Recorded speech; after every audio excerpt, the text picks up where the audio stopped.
తల్లి బిడ్డకి పాలు ఇవ్వడం వల్ల ఎలాంటి ప్రయోజనాలు కలుగుతాయి madam? So first thing nutrition. బిడ్డకి ఎటువంటి మోతాదులో ఏమేమి న్యూట్రియంట్స్ అవసరం పడతాయో అవన్నీ తల్లి పాలు కరెక్ట్గా ఉంటాయి. అండ్ అదొక్కటే కాదు, ముందు పుట్టిన పిల్లలకి వాళ్ళకి కావాల్సిన రిక్వైర్మెంట్ ప్రకారం ఆ పాలు తేడాగా ఉంటాయి. ఫస్ట్ 6 monthsలో ఉండే పాలు ఒక రకంగా ఉంటాయి.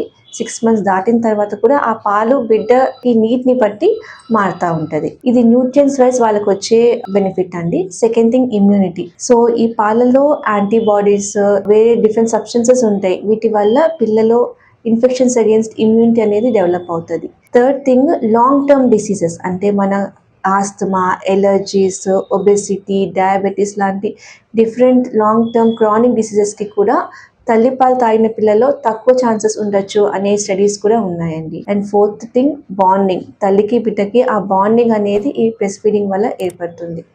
Fifth one easy. మీరు ప్రిపేర్ చేసి చేయడము, కంటామినేట్ అయ్యే ఛాన్సెస్ ఏమీ ఉండదు.